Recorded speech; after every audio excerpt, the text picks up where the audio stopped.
We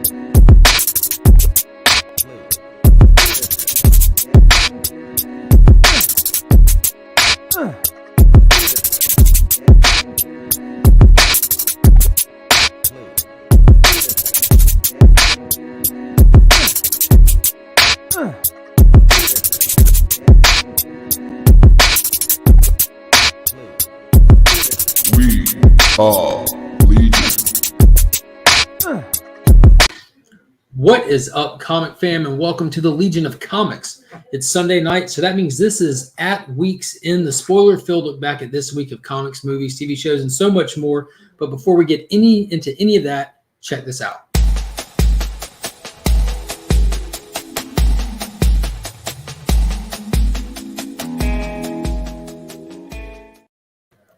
So I'm joined tonight by the normal crew. We got Ryan back. How's it going, brother? Good. I'm not convinced. To be here. Sorry, I was trying to get the chat open so I could talk to all these nice people. Awesome. Well, I'm definitely happy to have you back. Hope things start to smoothen out and get back on your schedule and everything. And yeah, definitely happy you're here. The freaking tripod. And as always, we have my Canadian heterosexual life partner, aka Chris the Comic Vet. Hey, how are you? Good. Is that what we're going to call ourselves? The tripod? Maybe. Okay. Because I think of War of the Worlds. I'm not going like all sexual. I'm just going like I'm thinking of War of the Worlds. Not Eiffel Tower, bro. Yeah, but that has 4 legs. Not always. The Canadian knockoff only has 3. We don't knock off that stuff. Well, anyways, we're starting early with the Blame Canada talk. Yeah. And it begins. Where's Hoarder's hide? Yeah, I'm sure he'll pop in before it's over with a quick Blame Canada. So I'm definitely excited to be here tonight. There's been some cool stuff going on. There's some things to talk about. And before we get into all that, I do want to hop into the chat, tell everybody hello.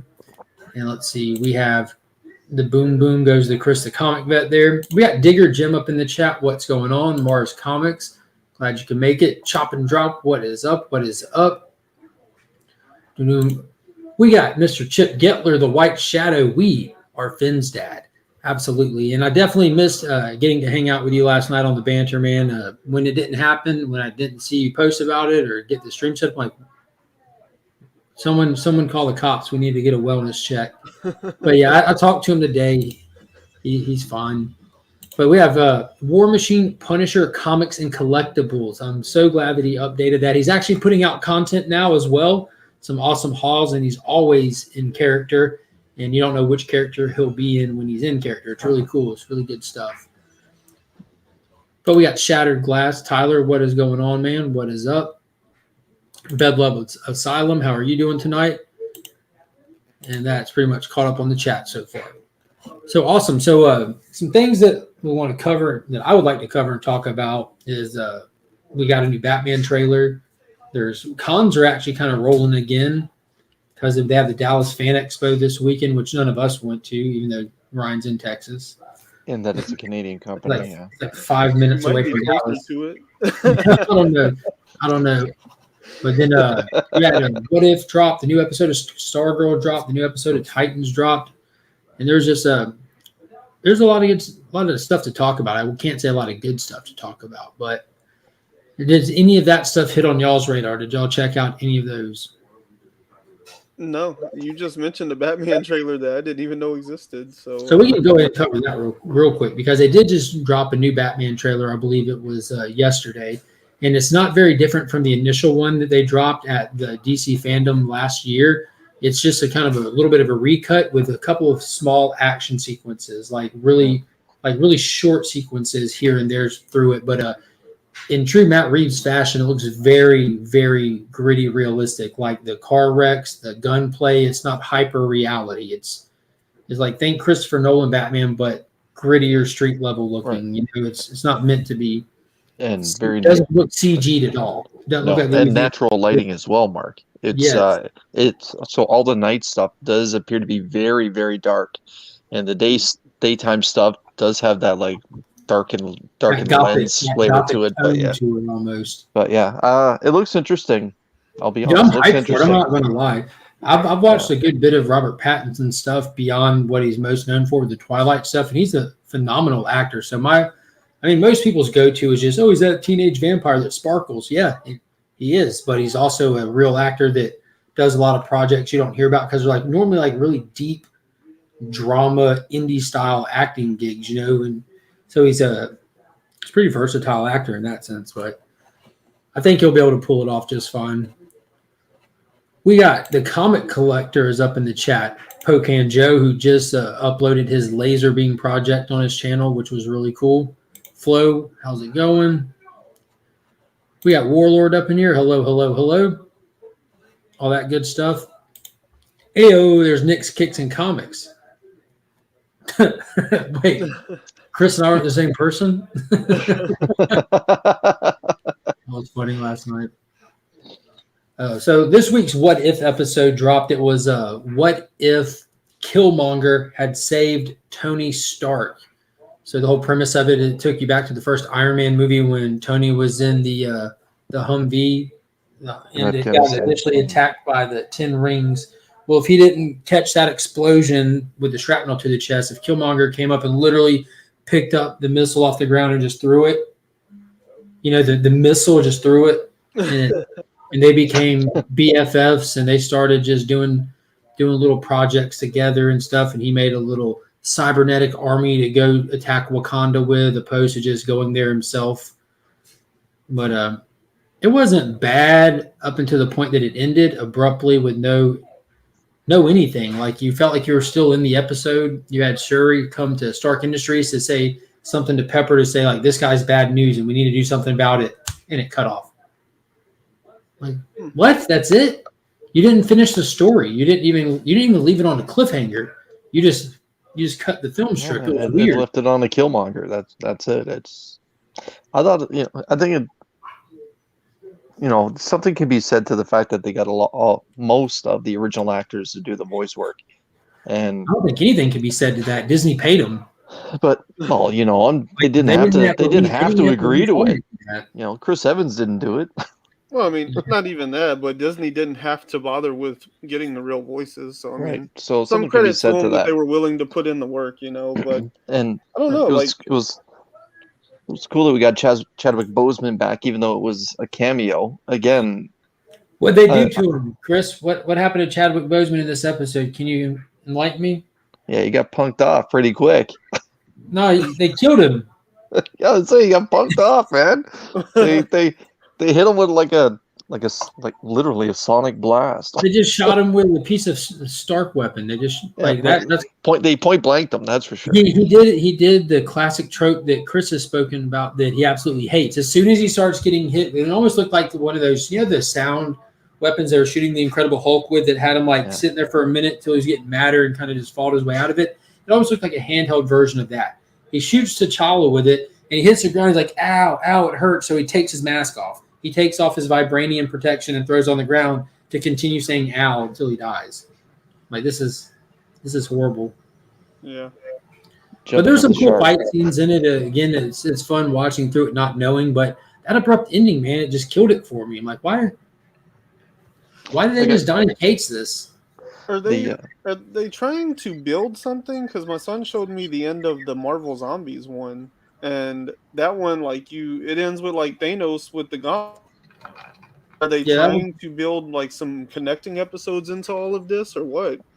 Look, I've read that there's a sequel episode to the Zombies one, so maybe there's a sequel to the Killmonger as well. But again, the Doctor Strange one went down that dark road, and it ended, with the bad guys winning, and in the end, with the bad guys winning, everyone loses everything. So I kind of got the feel okay, this is how this is going. Killmonger is going to win over Wakanda. Where's going to be the shining light to this story? But then it just ended. That was it, and that's why I thought this is pretty weak. It almost looked like an era. Like when you're watching it, I sat there for a minute, wait a minute. Then the credits came up. Like, what? I was waiting for my streaming service to stop hiccuping, or like I was waiting for the loading bar to start for half a second. I'm like, it's over. So it was just odd. It was definitely odd. But Titans was good. I don't know if y'all have caught up on Titans or watched Titans, but Scarecrow's played his hand. Red Hood has kind of turned on him a little bit. Reached out to Dick Grayson, and they go to meet up with him, and they actually find that Tim Drake gets shot by the Scarecrow. He's not Robin or anything. He's just trying to do detective work on his own. He solved who Batman and Robin were. He knows who Nightwing is, who Red Hood is, and he was just doing a little recon on his own against what Dick Grayson told him to do. And he ends up getting shot by Scarecrow and left bleeding and dying in the streets when the Titans show up to meet up with Red Hood. So they find him laying there, and they kind of go into a little cliffhanger with that. So it looks like it's about to really kick up toward the end of the series here. The Scarecrow has got like kind of this mixed plan between what I'd call like the Fear State plan as well as the Batman Begins plan, where he's poisoning the main water line in order to create a level of fear across the city that it'll inevitably create a positive snapback. It'll just get so bad that it'll have to recover. There's not just, it's not a wound to the city. You're just going to sacrifice the city and just have to like rebuild from scratch. We'll see where it goes. It's been pretty good so far. Getting a lot of mostly positive things about this season. So yeah, it's been really good. You can tell like they're improving with each season. They're listening to feedback and making adjustments. But hands down, my favorite DC show has got to be Stargirl. This episode was insane. You had like, it's pretty much the JSA is like the Infinity Inc. It's that second generation cast. It's not the original Alan Scott and Jay Garrett and all that. It's the younger ones that took up those mantles after the fact. But you have them face off with the younger villains who have had had Eclipso's diamond or the Dark Heart this whole time, and they actually let Eclipso out of it, thinking like, "Oh, you owe me. You're on my side." And he just starts murdering kids. He just starts waxing them, and then he has this grand entry and this huge cliffhanger ending. It was really cool, and you pretty much had like the biggest bad guy in the show went toe to toe with him and just got his ass kicked, like big time. It was really cool. I've been loving it. Sounds good. More head nodding. I wish y'all were watching this stuff. Yeah, I didn't even know this Stargirl had started. So I think this was episode 5. Yeah. Yeah, like a couple of weeks ago, you talked about it, and I was like, "Oh, I didn't even realize that was out yet." So I haven't seen it. It's on CW now instead of the DC Universe app. So if you wanted to watch it, the apps are 100% free for the CW stuff. You can just download it and enjoy it. See, Jim watches it. Awesome. Pocan Joe watches it. Great reviews. Louis watches it. Great reviews. Becker went to go try it out and binge watch season 1 and 2 and is just absolutely in love with it. See, everyone who like, you're either watching it and really enjoying it, or you just haven't watched it yet. Those are the only 2 options that I've ever heard. I haven't heard a single negative comment about it. So and I hope everybody that is watching it's enjoying it. Yeah, I hope it isn't because it's on CW and people are assuming it's part of the Arrowverse and they're just already bogged down with it. It has nothing to do with the Arrowverse. It's a DC Universe original property that has just moved over there, whatever agreement they had, and it's really good. Love the cast of characters that they have in it, and they tell the story good. It's like where the Arrow stuff and the Flash stuff is like episodical, and each episode's its own crappy little story with like repetitive plot lines and stuff. These are more like what you'd see like on the way they tell stories on HBO and stuff like that, where it's like one episode to the next is just one continuous story. Theatrical. Yeah, yes, serialized and not episodical, I think is how I heard it described to me. I don't know these terms properly. That's accurate. That's accurate. I was like, what about Nick's opinion there in the chat? Does he have one? He does. Yeah, but he hasn't watched it. Though. I mean, he can say that, but he hasn't watched it. Thanks, Nick. Nick's on control groups. Good job, Nick. You got one. It didn't take much. But it's really good. I highly recommend it if you enjoy superhero stuff at all. definitely has that old school feel to it because it's based off of the JSA, which is like pretty much all Golden Age characters and everything. So they do a good job keeping it like a small. It takes place in a small town in Blue Valley and everything, but it just has that feel to it, that old timey feel. A lot of head nodding again. So no I had Bat much Family, else no to add. Kryptonians. Nope.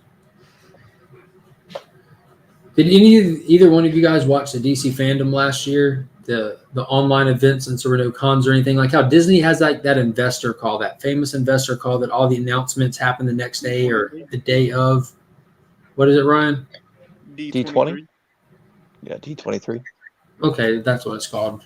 But last year, DC did the Fandome, like where it was an online event where they had panels, they had big reveals and releases, first-time trailers, announcements, and all that.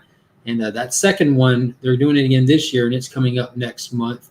And they announced what to expect, and we're supposed to be getting a brand new Batman trailer, the first look at Black Adam. I think we're getting a trailer for Shazam: Fury of the Gods. I'll be doing some video game announcements, TV show announcements, including Harley Quinn season 3, which I'm really excited about. And so that's a big thing coming up. Last year, about Flashpoint, right? Oh yeah, there's supposed to be Flash stuff in there. Yep, yeah, and you're starting to see like little ad teasers on social media now. And Nick is ahead of the curve as always. What's going on with that guy? Oh yeah, Superboy getting busy with Starfire. Yeah, so yeah, that was hilarious.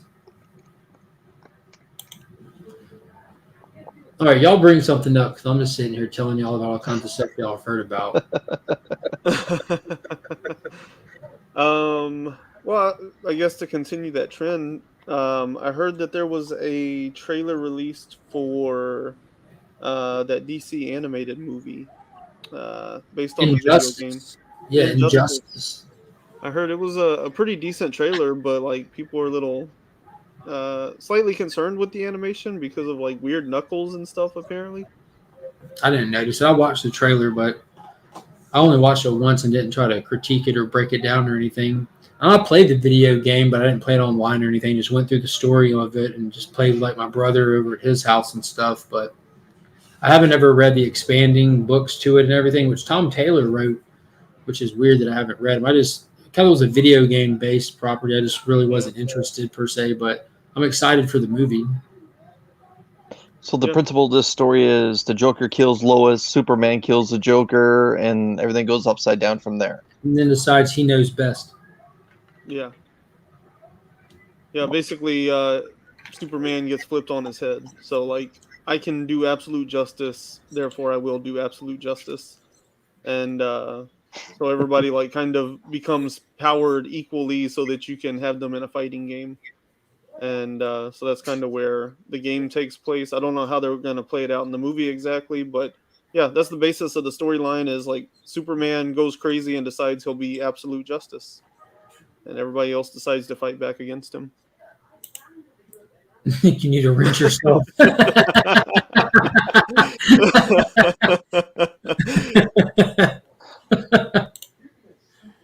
That is funny. Nick's got the wrench. He's capable of doing it. We're gonna. I had the first game on PS3, and I basically just played through the story because it was fun to fight everybody. And then my son had the second one on Xbox One, I think, and so we played through that story. But that's really all I know about the series and stuff. So I don't know what to expect from the movie, but people said that the trailer was pretty decent. Yeah, it looks cool. You know, with the DC animated movies, they haven't made a bad one yet. They've made some great ones, some good ones, and they've never made any bad ones. You could have done better on some, obviously, but they still weren't bad. Yeah, I've heard that from countless people. I'm just gonna have to go back and get some trades and enjoy it. And I was asking someone about it, but you're in the chat flow. Are any of them like were the first issue of Injustice that they did? Is it a pickup and or follow up to the first video game, or is it a prequel to it, or what? What is it? Do they just rehash the story for people that don't play games? Just for that, I'm giving Jim a wrench. Paramount had some pretty big news go down this week. They pretty much fired off the last major head of their system that was like a pro theater guy, and they announced they're going to push from like $1 billion invested in streaming to $5 billion invested in streaming, which kind of realigns with the strategy they had been hinting at, that they were pretty much done with releasing movies. So it sounds like over the next couple of years, we might see Paramount leave theaters altogether. That's wild. And I saw where this is a weird thing to bring up, but it's on topic. Paw Patrol, the movie that released, that was like that kid sensation show. We even took Finn to the theater for the first time to see it, and it released dual with the Paramount streaming service, whatever that is. I'm not even familiar with Paramount Plus. I don't know. I'm not familiar. I don't know. But yeah, so they were already dual releasing that. Yeah. So that's probably like the first big studio to push directly into streaming, because they have a bunch of I think like Star Trek movies, and they have a couple of other major properties where they have movies in development that have no planned theatrical release. So it sounds like in the next couple of years we're going to see them move completely to streaming. So I was sitting there trying to think, what does Paramount do that I care about? Because like I can think about, like they did the Teenage Mutant Ninja Turtles recently and everything that the Nickelodeon stuff did. And I know Paw Patrol is Nickelodeon, isn't it? Yeah, that I don't know. They own all the Nickelodeon stuff, or have. Yeah, I thought they have a had a contract with Tom Cruise as well. Top Gun 2 Maverick is Paramount. That's coming out at Christmas, and I'm not sure, but I thought they had the Mission Impossible franchise too. Those I don't know how those are still fantastic, but they are. That last one, Fallout, was so damn good. Yeah. No, like they're all, like they keep topping each. I don't want to say topping each other, but they're equally just good across the board. Ghost Protocol, dude, I every time I'm like, dude, how is this going to be a good movie? You're making another Mission Impossible movie when the first one came out in like the early '90s. Then I watched it, I'm like, holy crap! Like every time I watch one, I have a debate with myself: who would win in a fight, James Bond or Tom Cruise, Ethan Hunt? I can't decide. I'm like, dude, I kind of want to go with America on this one. He's got no give up. Ethan Hunt's a team player. Yeah, Bond is not. But some of and they switch up directors too a lot with them as well. It's not like you have the same director coming back, and these directors are just doing just huge things with it. But that last one, Fallout, and having Henry Cavill in there, like I'm like, how's this going to play? And he was a beast, dude. It was insane. They have Hasbro also. Yeah, that's huge. That's Star Trek. Okay. What is Hasbro has the Transformers stuff, right? Mm-hmm. Transformers, G.I. Joe. Yeah. Power Rangers. Of course, if we keep naming things, it's just going to be a bunch of properties I really don't care to watch anyway. Yeah, I enjoy the Transformers. They're supposed to be doing a new Transformers stuff, like I don't want to say it's like a reboot, but I don't want to say it's a direct continuation. They're supposed to be like a new era for Transformers or something. I think they're bringing in the Beast Wars, maybe. Oh, yeah, that'll be cool. Maybe. I thought the Marky Mark movie Beast there Wars, was the reboot. Oh yeah. So yeah, the last one I watched was like the first one, I think. Yeah, dude, I love them. I know like they're tropey as hell and everything, but I absolutely enjoy watching them. I thought Bumblebee was all right. Yeah, it was super fun. I like seeing them in that classic designs, everything. The opening scene on Cybertron, man, it was super hype. And speaking of John Cena, do any of y'all have Hulu? Because John Cena was in Bumblebee. Have you watched what is it called? Vacation Friends or something like that? It's a Hulu original comedy movie starring John Cena.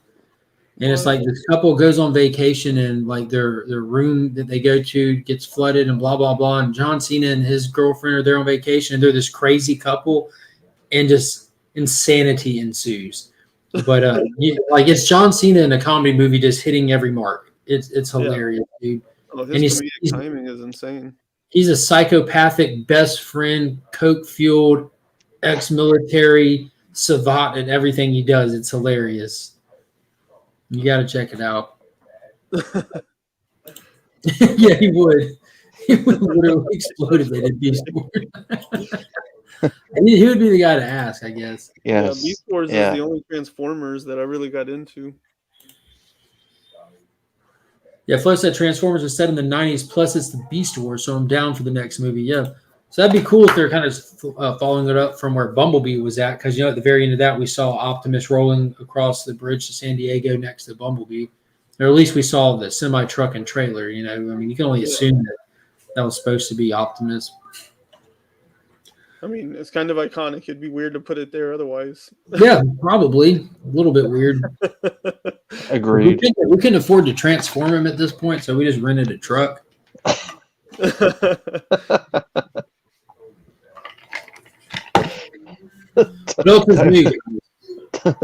Times are tough. Times are tough.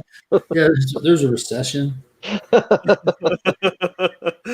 Book-wise, y'all pick up any books this week? Yeah. I know Chris did. Let's go and take a look at your haul there, Chris. All right. Picked up Chip Zdarsky's Last Ride, issue 5.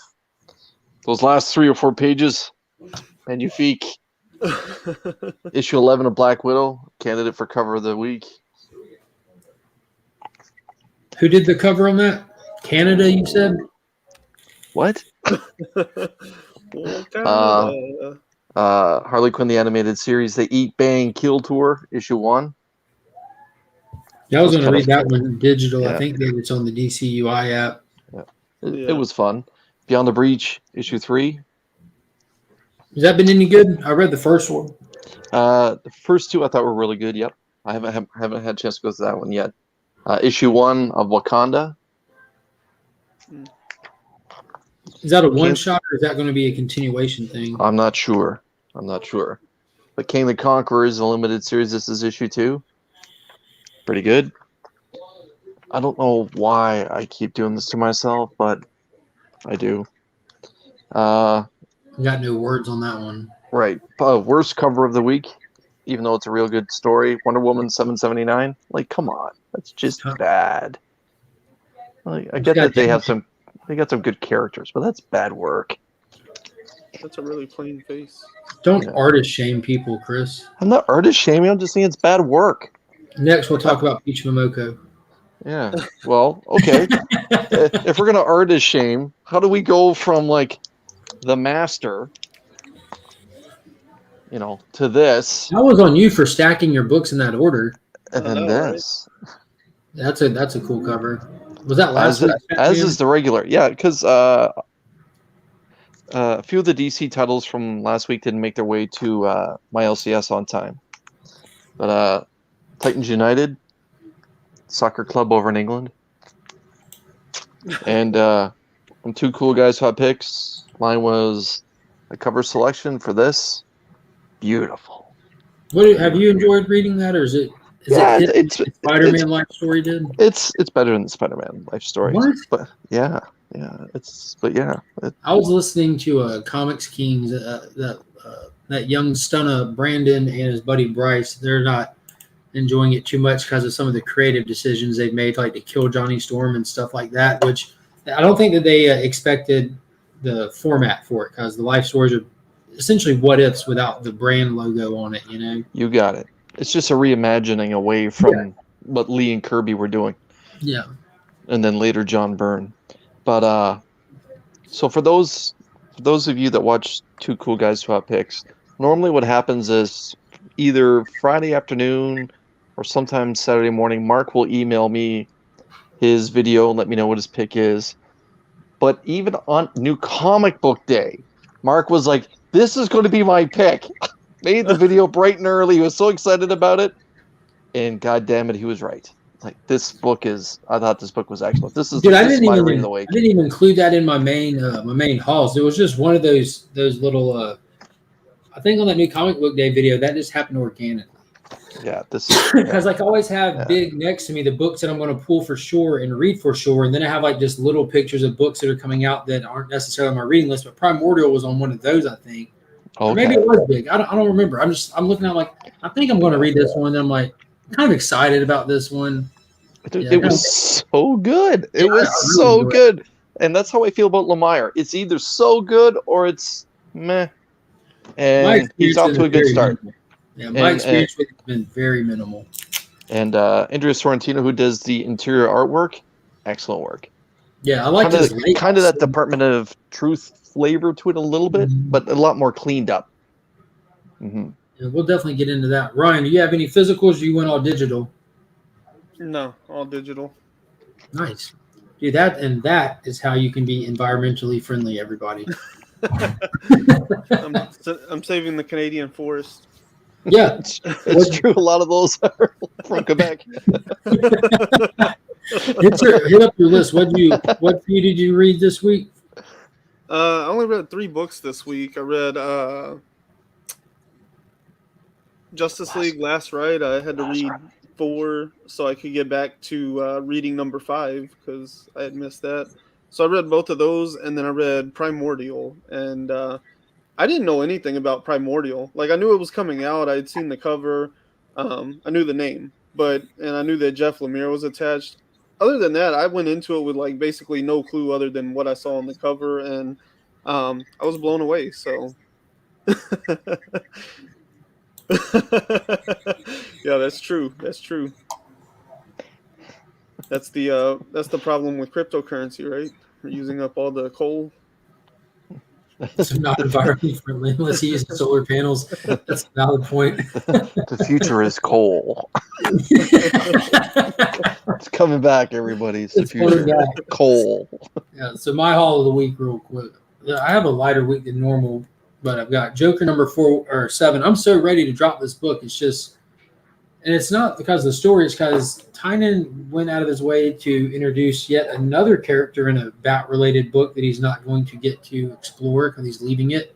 Justice League 67 with the Justice League Dark backup story in it. 7 Secrets number 12. Superman and the Authority number 3 of 4. Primordial number 1. Which there were so many cool variants for this, but so many. Good old cover A. Justice League number 5, The Last Ride. Bad Rorschach from Tom King wrapped up this week. Batman 89, I didn't even pick up when it came out, but I went back on Saturday because it was Batman Day to get the Batman Day books. And I don't want to go in there and just grab free books and dip. So I picked that up because I was thinking about just reading it digital, but I'm like, I'll get the copy. Maybe this will be the one when you get him turning into Two-Face or whatever. Power Rangers number 11, which was a great issue. And then the Batman Day books were Batman Night Watch. And funny, it's a typo. They misspelled night. I hate when that happens. Yeah. Batman the World, which no hype or care or concern about except for that Lieber-Mayo. He's so good, Mark. He's so good. Look at that. Sweet Jesus, he's so good. Yeah, it's insane. And that's the start of the book. So everything after that, you're just like, I'm literally done reading this book now. That's all. I don't want to look at this other stuff after this. That's just, it's insane. It's like every panel's worthy of a cover. Now, the special edition, and this is a little goofy, I know, but that Batman Fortnite 0 Point, I actually enjoyed reading those first 3 issues because after that Batman Snake Eyes crossover, I'm like, I'm sure it's just going to be downhill from here, so I'm going to bail because that was just awesome. And then I picked up volume 3 of Fables. Fantastic book. I'm about halfway through volume 2, so I went ahead and grabbed that volume 3. I'm loving going through that stuff.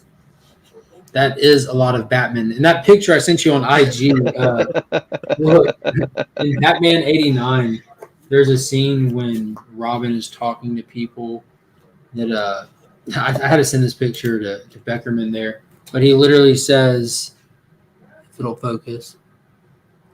Okay, good evening, Batman. So I sent that to Becker. I thought that was hilarious. I'm like, what are the The odds? energy is offsetting my coal usage, so The first comic the ever. net Batman. zero. Mark is the reason there's so much damn Batman. Right? I might be.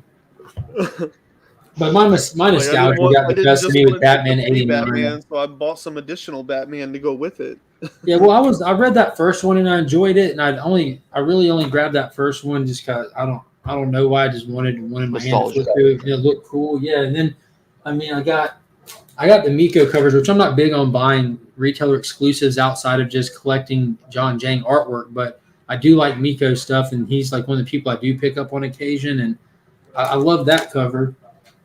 So I went against my better judgment and just grabbed one. But I in just fairness- finished reading it right before this, and it took a crappy turn, man. It took such a crappy turn, and just became like a modern day political preachy book all of a sudden. Which those aren't even the political issues of 1989. Like it's stuff that's going on now. So it's just again, if you're gonna do stuff, don't do it so on the nose. Like stuff like that is perfectly fine in books, but when you're just however Ryan said it, when you can include it and just read it and figure it out yourself versus being told, it's just weird.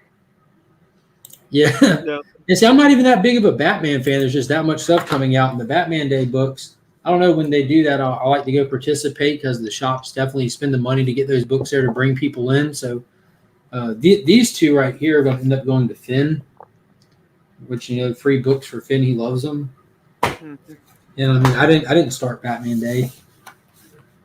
I wasn't like super hyped for Batman '89, but everybody was excited for that first issue, and I didn't think it was terrible, but like for me, if you're gonna adapt a movie into a comic, like why do such cartoony art? Yeah, That to me was kind of a big turnoff. I can remember that. Like you talking about Billy D. Williams. Like he doesn't even look like Billy D. Look just like him. two Remember, we compared it to Yes, the yes. original. We compared it to the original. I never Once we said I compared it, agreed. I I just was a said little- that you were saying. But Yeah, and I mean, I like issue one. I cartoony thought art. issue one was good, like just good, like not Yeah. great, but good. Yeah, I was pretty neutral on it overall, and I like cartoony art. Six Sidekicks of Trigger Keaton is like incredibly cartoony, and I love that Stray book. dogs. But So I don't know. it's like something like 100% such of a- Injustice is all on the DCU app. Sorry. Oh yeah.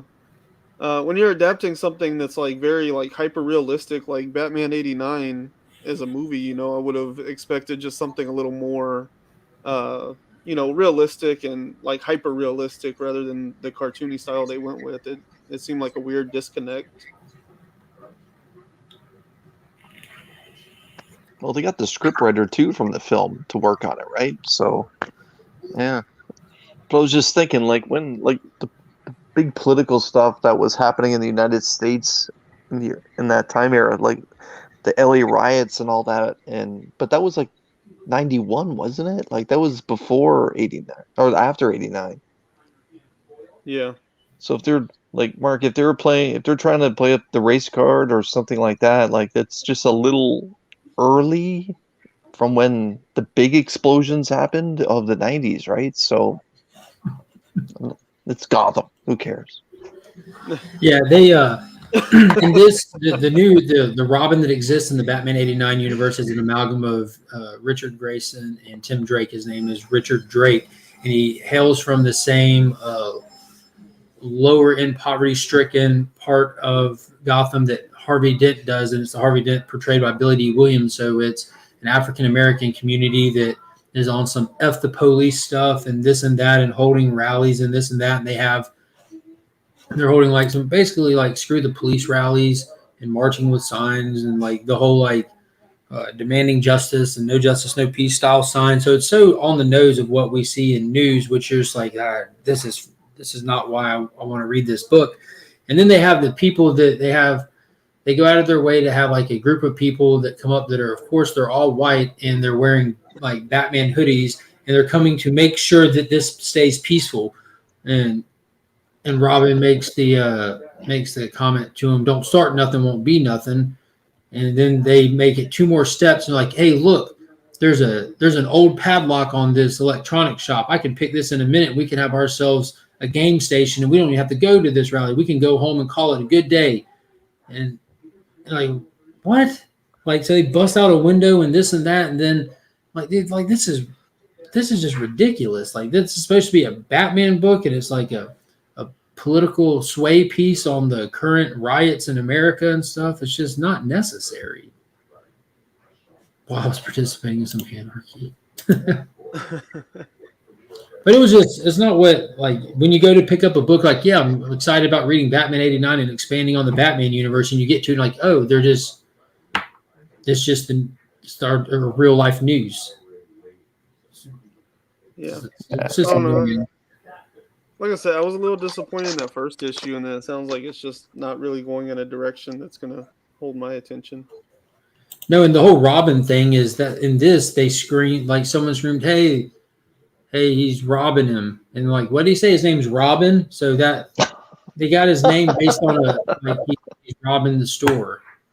And they weren't even talking about him. They were talking about the group of the group of all white people coming to make sure that the group of all black people were going to remain peaceful, but decided to start breaking into the shops while they were unattended in their community and get away with it. Like, it just screams division. Like this kind of stuff is why people get so divided on stuff, because you're literally drawing division in books and separating groups of people like that. It's just stupid. Sounds like Batman meets Do the Right Thing, and turns out to be what's happening in Portland. I don't know. Like, just it was dumb. It just makes me not cool concept. Jump the shark. Yep. So I'm going to read issue 3 digital.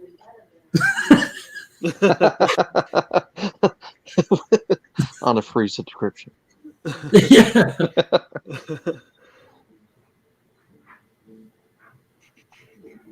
So, yeah. What about Last Ride? How was that? You tell us how it was. Yeah. Man, I'm not even totally sure that I know what's going on half the time in that book, but it's freaking awesome, man. Mongol just like shows up and has a cool space fight with Wonder Woman, and you have Darkseid fighting like everybody, and that's all awesome. And then Brainiac shows up, and that's awesome. And dude, in essence, it's just like what was going on in the first arc of Joker. You have the person that everybody wants for different reasons, all converging at the same time. It's been really fun. And this issue was really action packed. Yeah. Like, what did Mongol show up with the Manhunter army? No, that was Brainiac. So Brainiac showed up with a Manhunter army. Mongol showed up with his own armada. You got Darkseid taking a siege on Oa. You've got the United Planets orchestrating a lot of this to try to shut Lobo down before he can speak on. He worked for the United Planets as basically a hired assassin. So he's cheesing, lipping off to everybody. Yeah, and he's just talking smack the whole time. Sounds like there's a party started out there. Like getting some answers on what's going on between Batman and Superman. So we found out where the division came from was Batman and Martian Manhunter were unsuccessful in their previous journey to Apocalypse, was shutting it down, and Martian Manhunter chose on his own to sacrifice himself to shut it down. And Superman blames Batman for it for some reason. Just their difference in perspective on the situation. Which I love Batman's response there, you know. He's like, he chose to sacrifice himself. I just agreed with it. Yeah, savage. Yeah. Oh yeah. The artwork in it is fantastic as well. Let's look at that. The interiors, like, far out, like, just outdo the cover work. Yeah, that's the guy who does the boys doing the cover. And I like them. I agree that the interiors are definitely better, but I like that Derek Robertson, is that his name? Because it looks very comic booky to me. Like not modern comic booky per se, but like look at like Superman with the square jaw, and I mean it looks very, very comic booky. Yeah. Like his right arm looks really skinny for some reason though. Like Very it looks Rob Liefeld. really skinny. Those Liefeld proportions. Yeah. You seen Lady in the Water? That Yeah. one, the guy who just dumbbell on one arm and one arm only. Yeah. Did you all watch How It Should Have Ended YouTube shorts where Batman and Superman are hanging out at a diner? I have not. No, I've never seen this. No. We got Papa Steve up in the chat. What is up, brother? Yeah, I agree. I enjoyed Eric Robertson. I don't know. AF, bro. So we had Darkseid. We've seen what he's finally doing on Oa. Why he's sieging Oa. He wants the power battery because he's going to assume to pretty much taking that energy for himself. And that Superman bailed on that fight when he heard the issues on Apocalypse happening, so he left Hal there by himself to deal with it. And that's more than Hal can deal with on his own. And Darkseid went for it. That's how it ended. He completely went for it. He busted open the power battery, and I'm assuming that his monologue when he speaks is just fantastic. Yeah, everything. Like referring to himself in a third person, but beautifully. A word of power is a word of arc, and Darkseid is somewhat of a collector. Yeah. So that last page. Yeah, I love that. And I love yeah. whatever he tells him. Like, you don't understand the power of the lantern. Right. You don't have the kind of power the battery holds. You'll kill us all. And Darkseid's, yes, that's the plan. And then Hal cheeses off to him a little bit. You don't. You lack willpower. And Darkseid responds, "You fool! Darkseid is power." And it's just so good. And then Hal says to him, "You want power? Take it." And then he says, "Darkseid is power." And we have this beautiful last page of the lantern. The battery just exploding. Mm-hmm. Yeah. Darkseid doing what Darkseid does best. And that was the flashback, right? Yeah. Well, yeah. And that's the flashback showing like the events that fractured the team to the point of them not being together anymore before. Because like in current time, because it's kind of like a duality story. We're seeing the last ride story take place while you're seeing the flashback of the event that fractured the team taking place as well.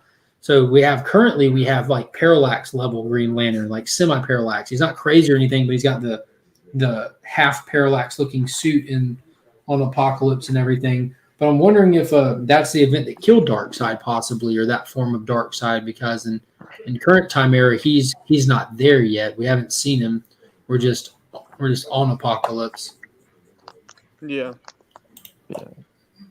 Zdarsky delivers. It all takes place before and then. So still not even seeing like the current modern day, right? Well, whatever's modern for this story, like them on Apocalypse right now with Lobo imprisoned with everybody sieging on him, that's current. That's the last ride storyline that's being told, like where it started with them. Batman and Superman hate each other, but they had to all come back together to guard Lobo. And then it's just showing a flashback of the events that broke up and disbanded the Justice League. But where this falls in continuity, like, is yet to be determined. Oh, I think like greater continuity, I have no clue. Yeah, I think this is just some weird gap. I still think it's the gap filler potentially, and we'll see how it ends between like what was before and what could have been with future state. You know what I mean? Yeah. There's a lot of ambivalence in the timeline with this whole thing. It's all. Or you just take it as take it as its own. Yeah, take it as its own thing and don't try to tie it into anything else. It's just a Justice League story. Yeah, yeah. I mean, like I said, I'm enjoying it. I don't always like completely understand what's going on, or I guess I understand what's going on. I don't always completely understand what the whole story is that's going down, but. I understand scene for scene what's happening, so there's plenty of clarity there, and it's awesome. And I don't have it right here, but it's very like over the top '90s style to it, Oh yeah, that could be why I enjoyed it a lot. Like I feel like most of the stuff I've read from Chip Zdarsky is like a lot of like 90s comics, but not as like dirty and gritty as 90s comics, you know. Yeah. Even his urban legend stuff, like it has a lot of that like 90s melodramatic, intense action kind of stuff to it, but it's not like nearly as like dirty and gritty as everything looked in the 90s. It's kind of what I would expect the remake of The Crow to be. That'd be cool if they would do something more with that. I would love to get some more Crow movies, like decent ones at least. Or I think it would serve well to do a TV show for it. I know they did one a long time ago, but City of Angels was it? Yeah. Yeah, but we're in the golden age of TV now. HBO would give them like 10 times the budget of the original movie to do like a episode, just an episode. A single episode. Here's $40 billion. Make it good. Yeah, if you could just do us a proof of concept, here's a little money to get you started. So I'm gonna try to pull this up real quick. Because it's worth pulling up real quick. Getting better at being quick at this. I could have done this, just screen shared it, but it's just not as good. So the final issue of Justice League Last Ride comes out in like 3-4 weeks from now. You know, it's a monthly. And the cover A's are done by Derek Roberts, and the cover B's have been done by different people along the way, or the same person. I don't know, but look at this cover B. Oh, nice. So that Puppeteer Lee variant they did for Darkseid, the 1 in 25 for Infinite Frontier issue 5 or 6 was fantastic. But this right here with these colors on it, I'm definitely going to be picking this one up. Just, I don't know, Darkseid just definitely my favorite villain, and I think they really just capture just how just psycho this guy is. He's not psycho by any means, but they just capture how menacing he is right there with his eyes glowing like that, and it almost looks like an oil painting to me, but I don't know what an oil painting actually would look like. But in my mind, that's what it would look like. Yeah. That is very cool. I kind of think I like the Puppeteer Lee just that little bit more. Yeah, I would show it to you, but I boxed it up already. I boxed it up in one of these new Reptilian Overlord comic mailers. That video coming soon, but you can check them out if you're interested in those. They sent some they sent some just for me to have to test out, see if I liked it. I'm like, yeah, dude, I'll be happy to do a review on my channel. Like, oh, what's that? Like, I have a comic book channel. You should check it out.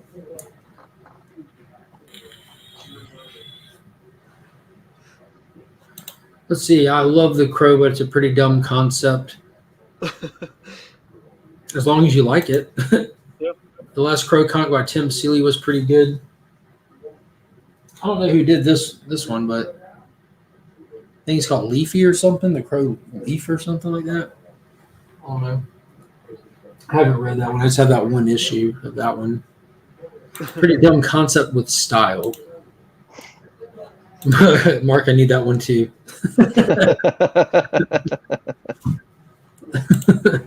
You too, Sugar Cheeks.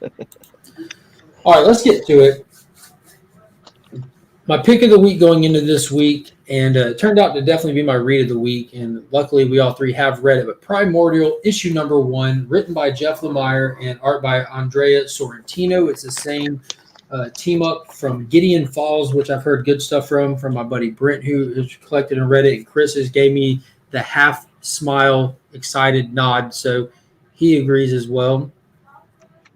And this is really my first time reading anything from Jeff Lemire that I'm aware of, other than like the stuff he did for Black Label, DC Black Label stuff that I did pick up and read. I've probably read some other stuff from him, but I don't. A lot of times I just read stuff and don't look at who did it before I was doing like the stuff on the channel where it was kind of relevant. But this was such a cool concept. It does a little bit of retconning of history. It does a little bit of altering of history, but the whole basis of it is Russia and America were in the space race back in the 60s, and they were sending animals up into space just to let them die before we died. And Russia sent up a dog and shut down their space station directly afterward. We sent up 2 monkeys and shut down our space agency directly afterwards. So this opens up with a very smart engineer getting brought into NASA to look at what can be salvaged and scrapped and what can be used for the military complex instead of thrown away. And he starts looking around and nosing around because he finds it weird and starts seeing some clues that there's more afoot than that. Brilliant. I thought it was great. I thought it built up the original concept of the Watchmen, where it's very similar to what we're used to. However, certain events in history have changed, i.e. Richard Nixon beats JFK in the presidential election. And it's those small little nuggets there that draw me in. It's actually, I found, a very intelligent comic, somewhat kind of copies itself off the Department of Truth. But yeah, like Mark said, the Russians sent their dog into space and quickly lost the dog, and for some unknown reason, the Soviets shut down their entire space agency.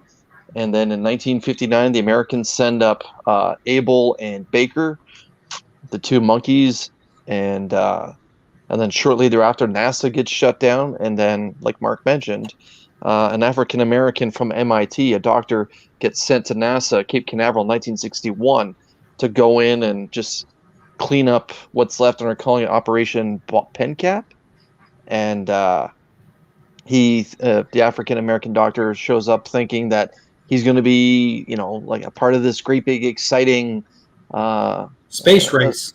This great big exciting, jump in the space race that the Americans are about to do over the Soviets, and only to find out that the whole thing's been shut down, and he has 3 days to go through a bunch of tech to try and find what can be salvaged for the American military.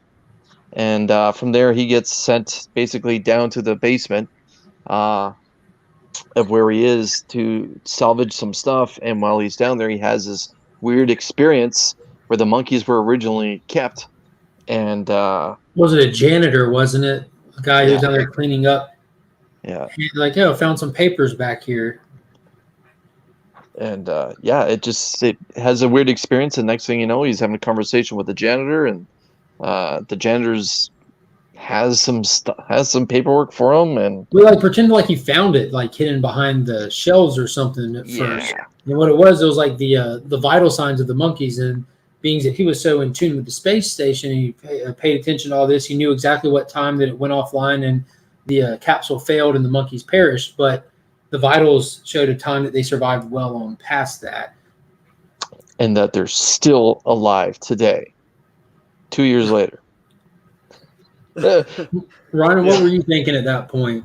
Like, that was really the first time, because Nick mentioned in the chat already that the synopsis for this book pretty much covered everything that happened in this book. That there was nothing else that happened there, but there was a little more that did happen there, because they were introducing not only your characters, which is a given, but this moment in particular was the first thing that really diverged from the synopsis. Was you're starting to get the espionage aspect, and which it said you could expect some of that kind of stuff, but this is where they started to unpack it. All I really knew was the cover and the name of the book going into it. So I really didn't know what to expect. What I will say is that if you take all the human bits out of this book, you basically get Captain Simeon and the Space Monkeys. Yes. Like, no lie, this. You've been waiting to bring that in. You've had that for months. How long have you been waiting on this book to come out, Brian? Oh, years. 17 3/4 years.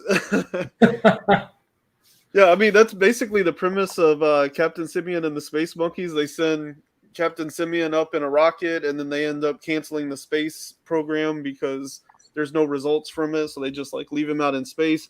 He gets picked up by these celestial beings. They give him human intelligence, and then they come back to Earth and pick up 4 other monkeys and put together a team. Give them human intelligence as well, and give them a team and put them together as a team. So they're the main antagonist against Captain Simeon is a Rhesus 2 monkey, so named Rhesus 2. So yeah, I was like, man, this is so close if you just took, because there's no addressing of the humans and actual Earth. Yeah.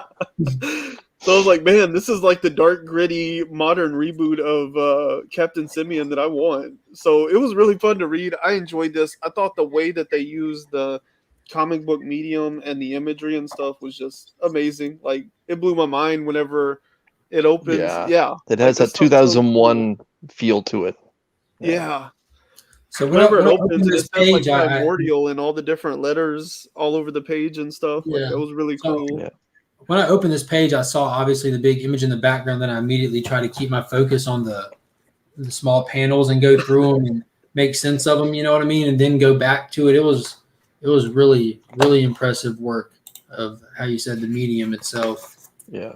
Yeah, I really, I got a lot of, yeah, that was so cool the way it spirals out. Right. Um, The one that got me is when Laika makes the jump, the Soviet dog Laika, when they show Laika going through what seems to be the black hole or whatever it oh is. yeah, It's just like, that is tremendous work. Yes, right there. yes, Like you have the full dog there on the left, and then all of a sudden you see the tail end of the dog going through, and then the dog breaking apart on what seems to be the other side of the black hole. And we find out what happens to Laika, that's for sure. Kinda. If it's still Laika. But If Ryan, it's continue. I don't even know what I was. Good job, Chris. Thanks. Yeah. So then it gets all Pink Floydy. Yeah, they actually Yeah, that credited was cool Pink Floyd stuff. on that page. Yeah, they credited Pink Floyd, or the artist that originally did it. Yeah.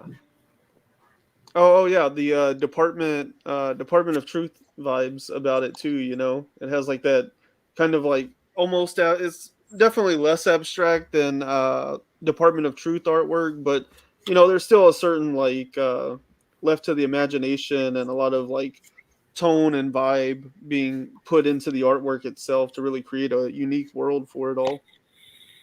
But yeah, I saw that somebody Mike highlighted a comment that someone liked where it was going. And the one thing that I thought about when Mark read the synopsis and I did a little bit of homework into it, right there, yeah, Austin LeMay. For anyone that knows anything about the Cold War politics that were happening between the United States and the Soviet Union, has to realize that the heart of it all was Germany, East Germany versus West Germany, and Berlin being split down the middle, right down the middle, pardon me. And the fact that they're teasing the idea that the African American doctor from MIT is now going to have to go to Germany. That's the part that hooked me in deep. I'm like, ooh, we're really going to get the heart of the Cold War saga here. Like, this is crazy that 62 Lefty Blues just commented "We three" because while we were talking just now, and I was looking at these back pages when Abel and the little spider monkey thing, Baker, found that capsule and the artwork specifically for that capsule. And then when I turned the page and I saw like the very back of that monkey, this right here, where that there's a monkey there, but it reminded me of this book that my old manager at the LCS told me to read back in like 2006, where there's these three dogs that they were put into a government agency and put into like these suits that made them pretty much, able to go out on op missions, And I believe that's what it was called. I was sitting there trying to remember the name, but I think it's called We Three. But I got vibes for that because it was like a dog, a rabbit, and I think a cat. But dude, it was such a phenomenal read, and I was sitting here racking my brain for days trying to remember the name of it when I read this because I want to go back and get that in because I just read it at the shop back in the day. But that was such a good book. I need to get my hands on that. I think that's it. We Three. So yeah, I'm sure the human stuff's going to be interesting. They really got me with all the animal stuff though. And I'm not even an animal person. I usually don't care about all that, but that like other dimension that they're crossing into, and whenever they're like walking along right there at the end, and then the dog just says like hello. I was like, oh, what? I want more. Like, yeah, that got me. So this book also reminds me of Strange Skies Over East Berlin, if anybody read that. No, what's that about? Who did it? It was written by Jeff Loveness. I forget who did the artwork. It's like an espionage book, 4 parts, really good. Came out in 2018, 2019, something like that. He wrote Jeff Loveness, actually. He wrote some Emmy-winning episodes of the Acid Vat. He wrote that episode. And he's also the writer of Ant-Man 3, the Quantumania. Haven't seen it. Neither is anyone else, but okay.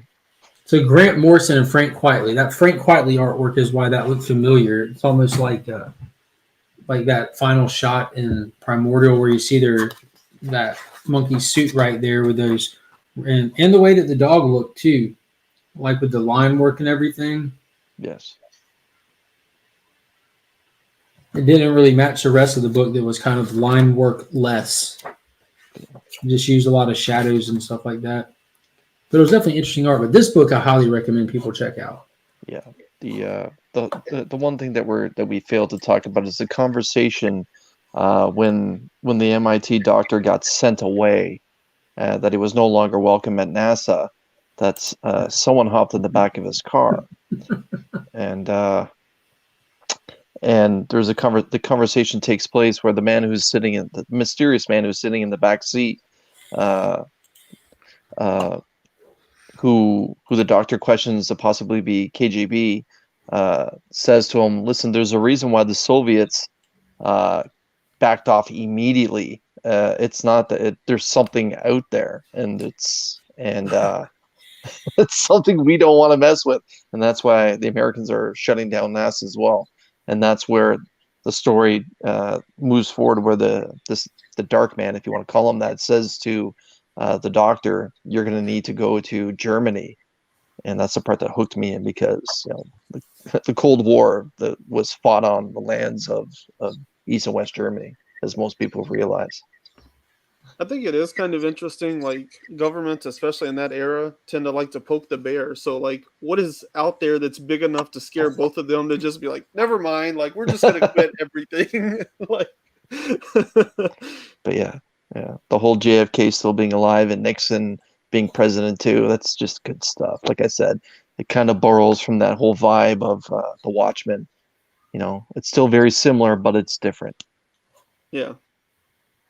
Yeah, But like Mark, that's go I ahead. had heard. I think I listened to another podcast where they kind of talked about how like the synopsis for Primordial pretty much told you like the whole book, and they still ended up enjoying the book, But like for me, there's nothing in this book that stands out as like one of a kind, absolutely unique. But the way that it's all executed is just a really great remix of a lot of elements from really good things that's come before it. Definitely can agree with that.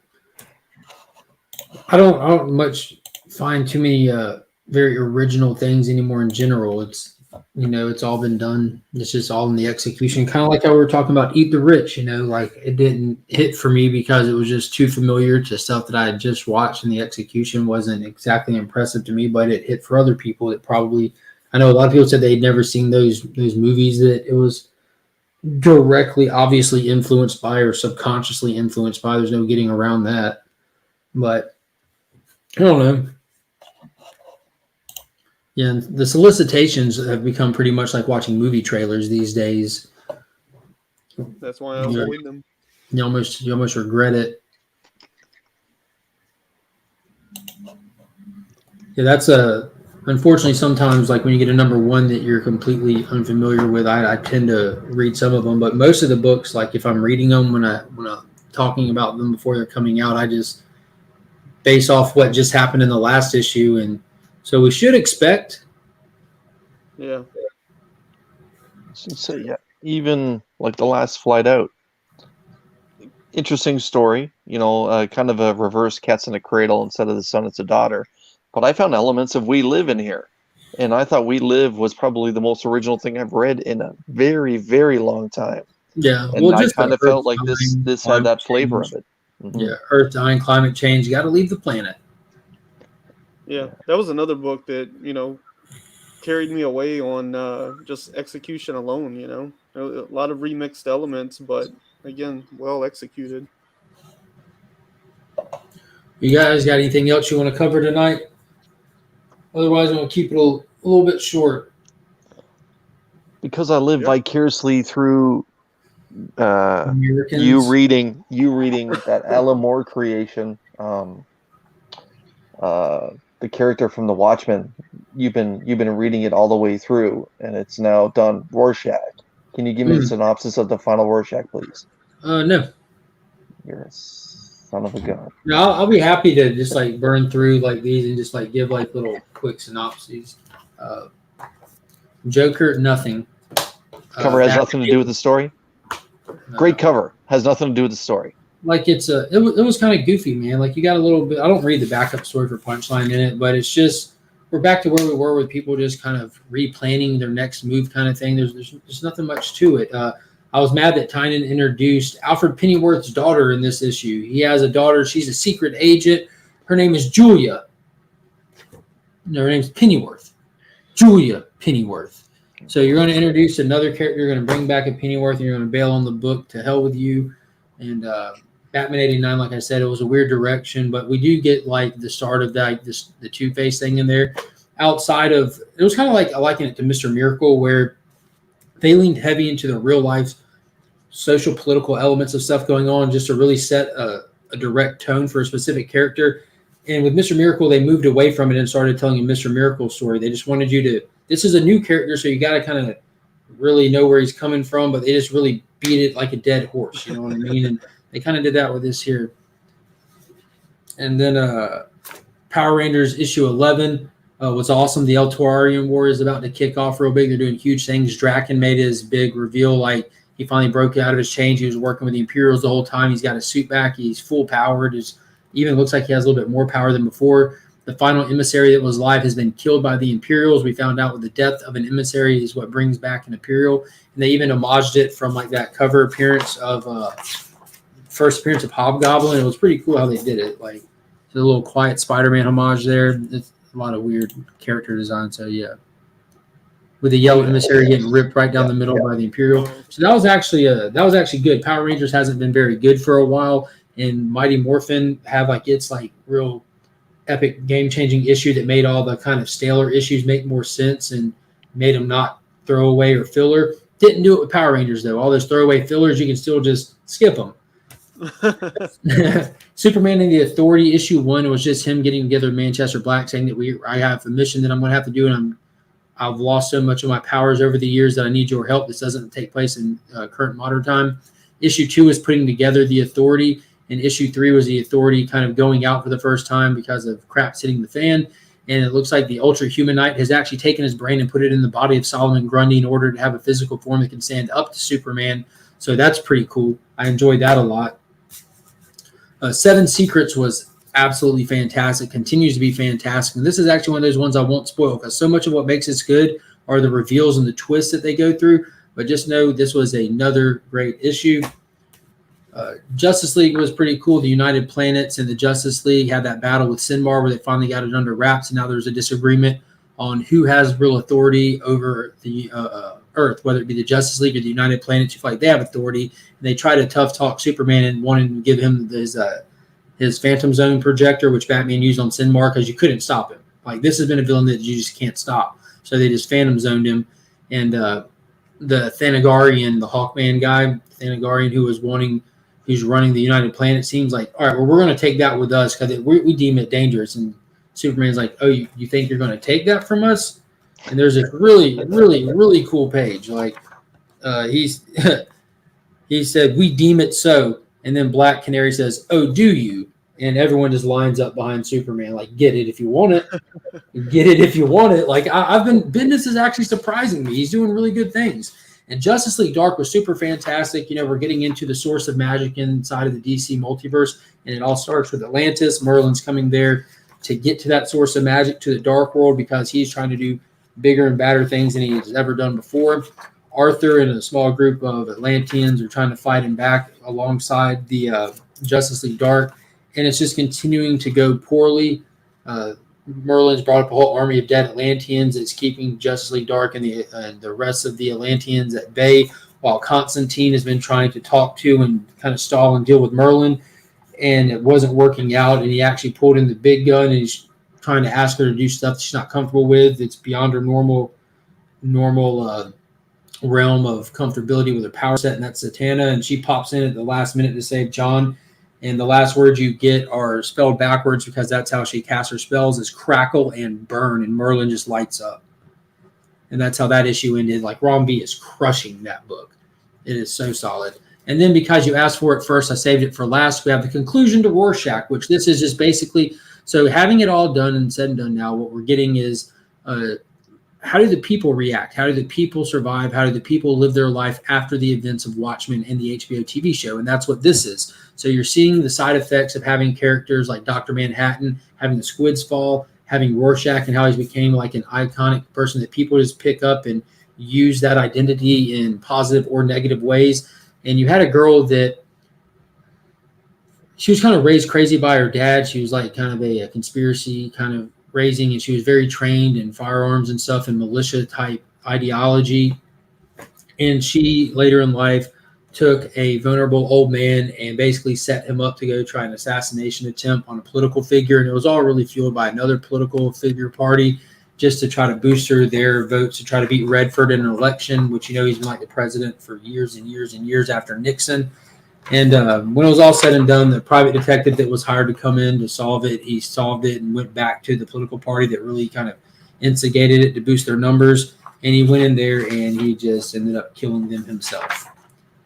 So it all worked out just fine. And then he left from there and went and sat down in a theater and ate some popcorn. And that sounds a little weird, but it makes a lot of sense because the old man who was kind of taken advantage of was the one responsible for, and famous for, the film that he went to go watch. It was an ongoing thread through the book. So it was definitely a fun mystery to draw out, but it has, the only thing it has to do with Rorschach and name and how his identity is used post his death. You know what I mean? If you watch the HBO Watchmen show, you saw examples of that and stuff. So it's cool in the sense that we've seen the heroes. We saw like what's going on with the police and stuff, and with people trying to manipulate the heroes and everything, and the finale of Dr. Manhattan in the HBO show. And this does canon the HBO show. But now we're seeing what's left with the people who are surviving on a world without the Watchmen and living under the fear they can come back at any time and this and that. So it was cool in that sense that it kind of spotlighted a different area of the Watchmen world. Yeah, this is a spoiler-filled review show. If you check the description down below, it says it in there. That's what we do every Sunday night. Yeah, I am honestly sorry if you haven't read it yet and you weren't expecting that. But yeah, that is definitely what we do. And now that you are in the chat, next week, I believe, is the conclusion to Strange Adventures. I would love to have you on because we've talked about it before, Chaos, to have you on to talk some of these Tom King books. And Strange Adventure ends. And I don't know a single other person. I think Tyler was reading it, but that is reading it. I've highly enjoyed it. But it'd be good. It'd be cool to have other people. It'd be cool to have someone else to actually bounce some of my ideas off of. I like to have people that have read it and people that disagree with me as well, because I like, it's fun debating this stuff too. Fire.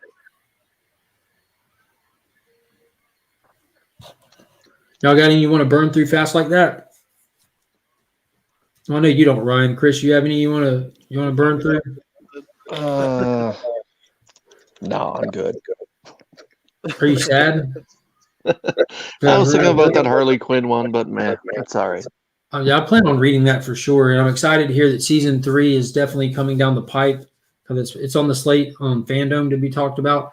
Kind of bummed out that Fandome's really close, but I hope the show itself isn't far away. Doom Patrol starts next week or this coming week, right? I don't know if y'all watch that, but that show is insane. Absolutely love it. So Titans will be wrapping up just like how DC Universe, when they had all these streaming shows on their app, it was seamless. Like when they finally had like other shows rolling out, you didn't miss a beat. Every week you had new stuff to watch. Like they were back to back. So it looks like they're getting their lineup in order now that they moved over to HBO. So hopefully it's going to be like that moving forward. So I know that you guys don't watch football, but I caught a football game today, and there was a commercial in it, and it was Loki hopping into a Hyundai, and in it was the Cosmic Cube, because I don't refer to it as a Tesseract, and he says a few words, and then all of a sudden, the new Captain America, he rolls over the hood and throws his shield with the Falcon wings out and everything, and takes care of a bad guy or whatever, and the shield comes back and he says a few words. And I didn't realize that What If and the You must Disney have Plus got that streaming one. shows were sponsored by Hyundai. So if you guys have seen this commercial before, good for you, because I had to catch it on American broadcast because it's not here So in he was at a Canada. car dealership? No, it was just like it was like a MCU commercial, like I Weird. said, what's the name of the actor who plays the new Captain America, who plays Sam? Anthony. Yeah, Something. Anthony Mackie. So he was in it. There you The actor who plays Loki, he was in it, and man, I'm forgetting that there was one more character. Anyways, and then it kind of switched into the What If animation, and there's a whole big scene with that. And yeah, That's interesting. I hope that wasn't sarcasm, but yeah, but yeah, I was just quite surprised that there's this Disney Plus featuring real actors from the MCU commercial for Hyundai, and that Hyundai is somehow rolled into the MCU now, including What If, because the tail end of the commercial turns into What If animation, and we see Peggy as her version of Cap, and some other scenes happening. I really wish you would have told me that Sam hopped into the Hyundai, because then we would have been able to say He rolled over like Luke Duke. No, I would have been. Did he get in? Like, was he in the driver's seat? No, Loki was in the driver's seat. So we still don't know. We still cannot confirm if Sam finally got that loan. That seems like a big win for Hyundai, though. I mean, to team up with Marvel where they're at right now, you know. I guess some big wig at Disney, their kid just bought a Hyundai or something. Right. There's got to be nepotism involved in that. Yeah, you should definitely watch Harley Quinn. And I will say, I did read that first issue, the Eat, Kill, Bang tour, but read it like, 6 weeks ago or whatever, whenever it dropped digital first. So I don't. Did it drop on the app or was it just online? Yeah, it was on the DCUI app. It was a digital first. I didn't notice that. See, I don't check. I didn't realize it hadn't come out in physical. It's been so long since I read it. The art is very cartoony. Like it's based on the straight TV up. Yeah, it's just a straight play off the TV show. It has that Thelma and Louise vibe to it. Ivy wants to break. Yeah, Ivy wants to break up with Harley, but doesn't know how, kind of thing, and they keep making out all the way through the damn book with a weird Commissioner Gordon that's been vilified, that's chasing them, and the whole F the police mentality, and it was a fun book. At the end of season 2. Yeah. I thought it was impressive the way they handled like filling you in, because like I haven't even finished. I've only watched like 3 or 4 episodes of the show of like the first season, but like I wasn't lost in the book. In like 2 pages, they're able to pretty much catch you up to like what you need to know in order to read it. So they got a couple issues up on the app now.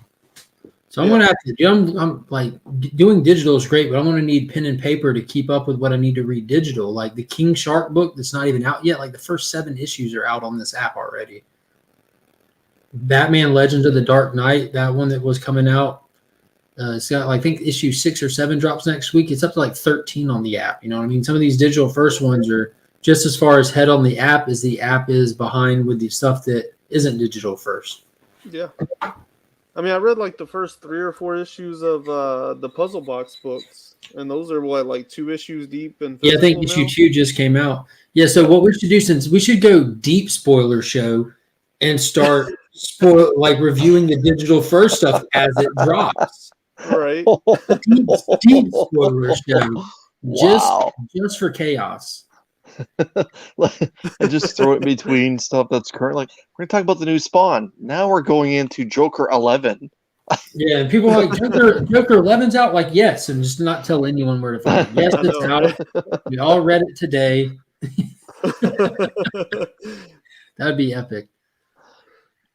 But I highly recommend that app. I've recommended that app tons of times, and it's one of those things, like I'm still in this weird transition phase of going from being like used to the digital stuff.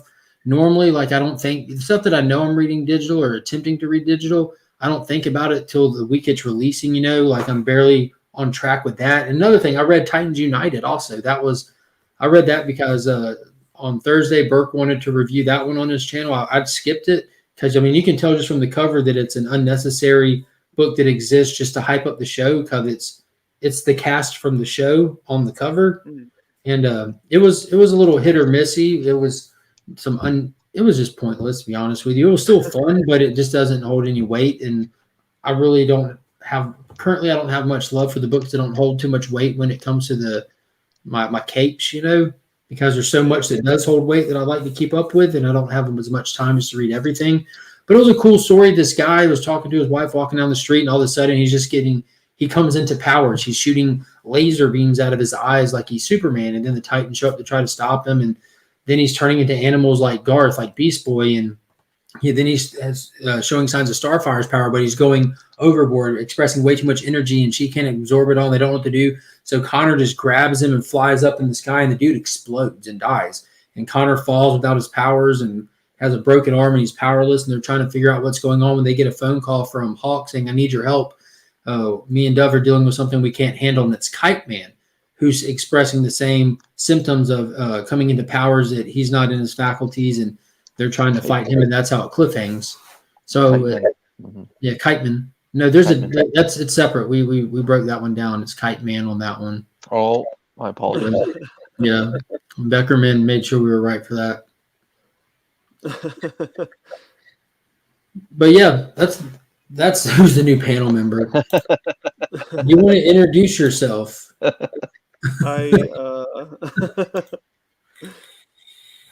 But yeah, I think what if I print a comic book that has a list of books you should read digitally? You're onto something. Right. And then you can have the link in the book so that idiots like me can tap on it before we realize this isn't going to help us get there. But yeah, that's pretty much all I got for tonight. You guys have anything else? It's 10:36. I'm trying to cut it a little early. This has been my off weekend, so I've been a little bit off my normal schedule. Got to get into the flow tomorrow. Tomorrow I'm supposed to be on Bearded Comic Bros channel. I've been like on a run of hanging out on other people's channels and stuff lately here. So Friday I had the big community hangout. Saturday I was on No Good Comics. Justin over there did his comic book origins interview with me, which was really fun. If you haven't checked it out, go check out No Good Comics. And then last night I hung out with Scott over on Hoarder's Hide. He did a community hangout. He did the banter because Chip wasn't able to do it. Oh man, that would be cool, Tyler. And then today I took a trip to the next galaxy over and hung out with Mr. Paul Cook over at Sector 2815 for the interview show he did. And then tomorrow, Bearded Comic Bros doing a show like Who Are You Going to Cast, I think is the name. And it's a Batman-related episode because, of course. And there's been 5 characters that myself, one of the Burrito people, TM Nerdy, and Bearded came to agreement on. The Bearded one that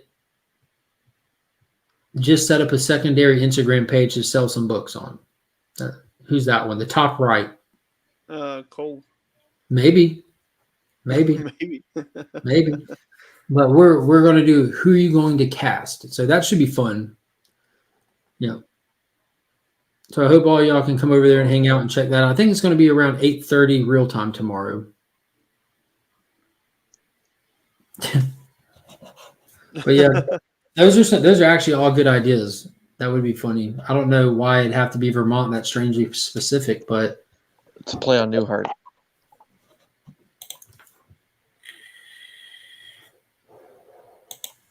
But anyways, y'all good? You want to do a little shout out for your channel there, Chris?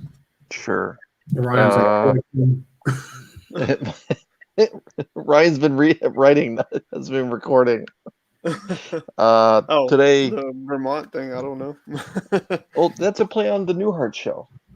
Well, we're gonna skip that reference because neither one of us get it. No. This is where I'm showing my age. That must be like 20 years ahead of my time. Okay. Damn.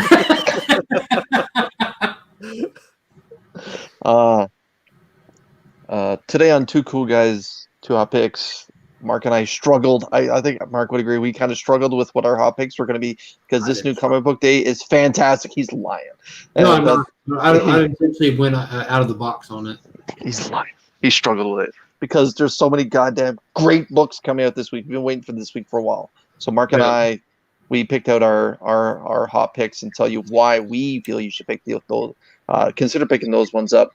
And then, of course, we show off all the variants that come with it. And Mark was testing my editing abilities, see if I could try and keep up with his finger points. I kind of did it with Primordial, so I'm like, I'm going to do that again. Let's see. I like the bang. You got the right covers in the right places too. I'm like, nice. Yeah. Well, I do.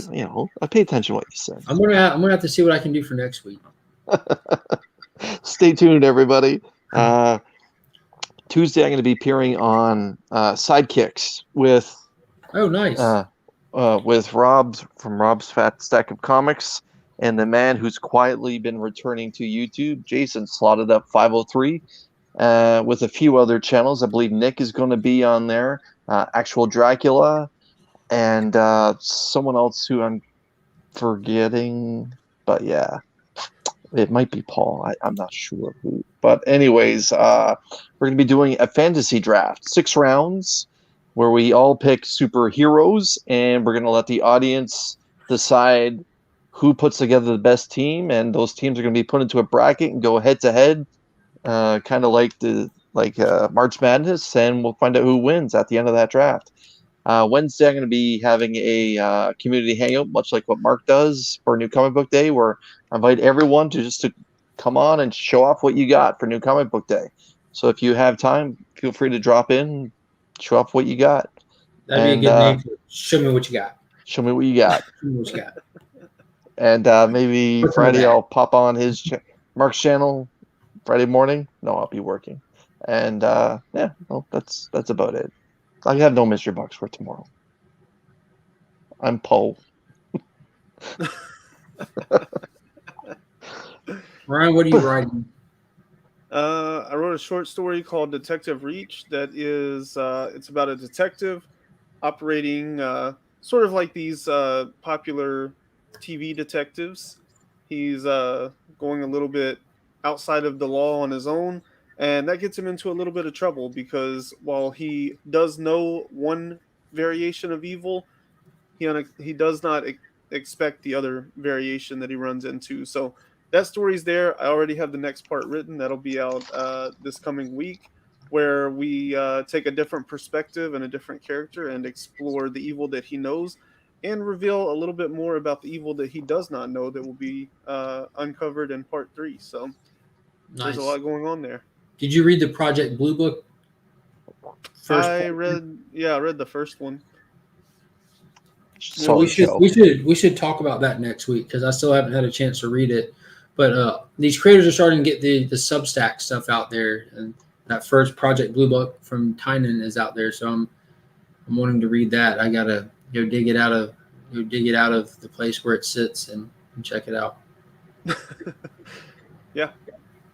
Yeah, it was cool. It was interesting. Looking forward to it. Well, I appreciate you guys hopping on. I appreciate everybody who's in the chat. Remember to hit that thumbs up if you haven't already. Subscribe to the channel.